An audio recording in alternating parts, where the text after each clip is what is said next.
Rajput case में लगातार तीसरे दिन रिया चक्रवर्ती से पूछताछ हो रही है। इसी बीच बड़ी खबर यह भी है कि सीबीआई सुशांत की बहन मीतू सिंह और प्रियंका सिंह से भी पूछताछ करेगी। सीबीआई ने मीतू को कल पूछताछ के लिए बुलाया है। रिया ने अपने बयान में कई बार मीतू का जिक्र किया था। सुशांत के जीजा ओपी सिंह को भी बयान दर्ज कराने के लिए बुलाया जाएगा। सुशांत सिंह राजपूत डेथ मिस्ट्री में रिया चक्रवर्ती से आज लगातार तीसरे दिन पूछताछ हो रही है।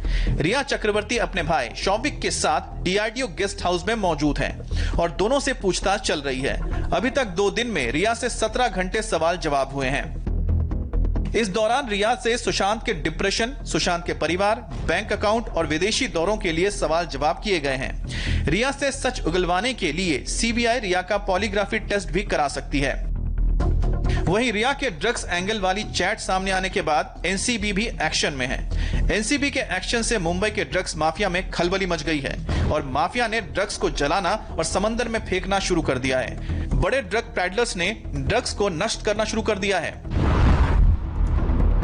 प्रधानमंत्री नरेंद्र मोदी ने आज 68वीं बार देशवासियों से मन की बात की। उन्होंने कोरोना काल में लोगों के संयम की तारीफ की और कहा कि हर आयोजन में जिस तरह का संयम और सादगी इस बार देखी जा रही है वो अभूतपूर्व है। लोग अपना ध्यान रखते हुए, दूसरों का ध्यान रखते हुए अपने रोजमर्रा के काम भी कर रहे हैं। देश में हो रहे हर आयोजन में जिस तरह का संयम और सादगी इस बार देखी जा रही है वो अभूतपूर्व है।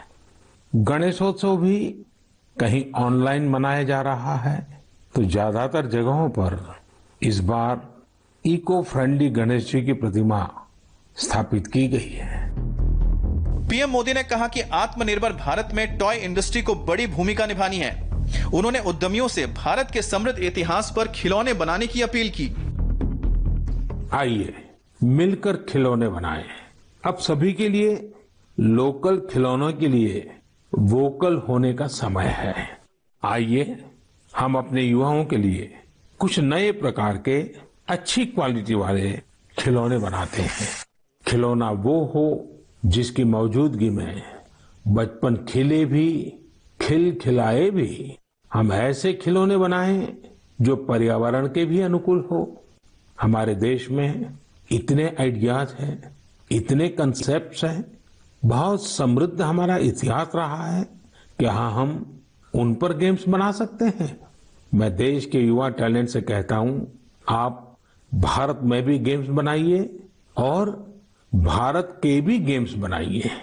कहा भी जाता है लेट द गेम्स बिगिन। तो चलो खेल शुरू करते हैं।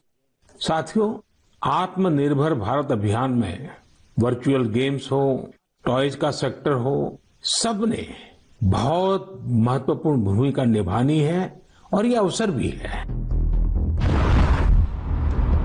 देश में कोरोना के नए मरीजों की संख्या हर रोज बढ़ती जा रही है।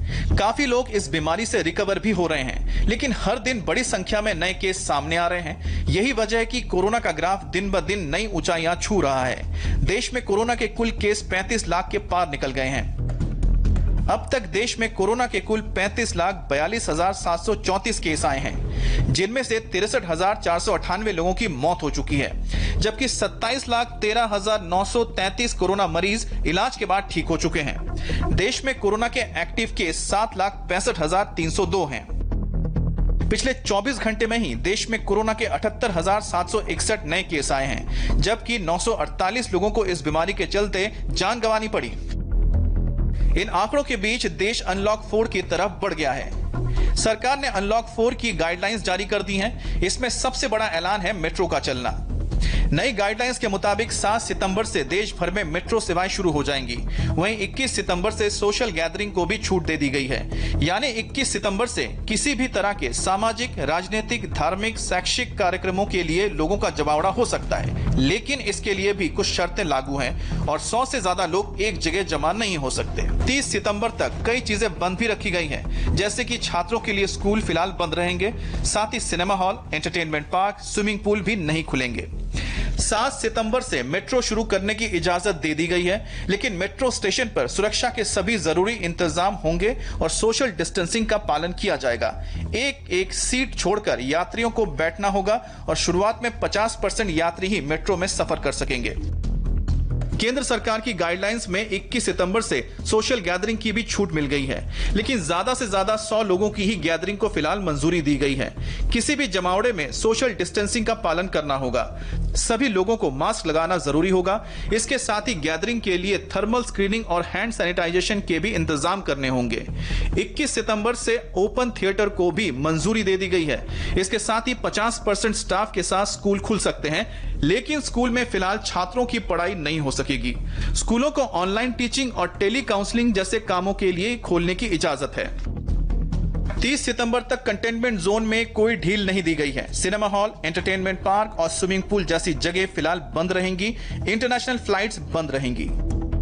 केंद्र सरकार ने यह भी कहा है कि राज्य सरकारें अब राज्य, जिला, सब डिवीजन, शहर या गांव के स्तर पर कंटेनमेंट जोन के बाहर केंद्र सरकार से सलाह लिए बिना लॉकडाउन नहीं लगा सकेंगी।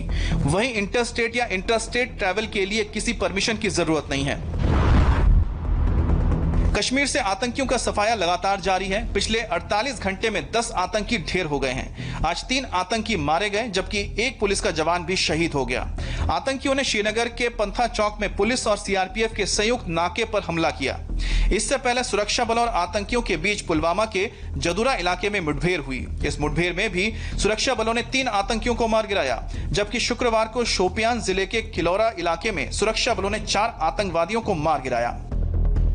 जम्मू कश्मीर में सुरक्षा बलों द्वारा 2020 में अब तक 156 आतंकियों को मौत के घाट उतार दिया गया है, जिसमें 30 टॉप कमांडर शामिल हैं। पिछले 3 दिन में ही 10 आतंकियों के मारे जाने में सुरक्षा बलों ने कामयाबी हासिल की है।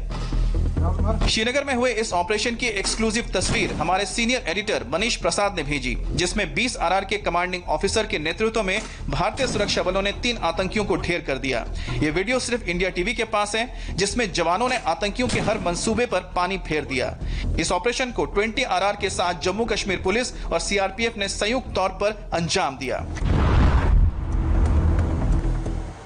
रिया पर सीबीआई के सवालों की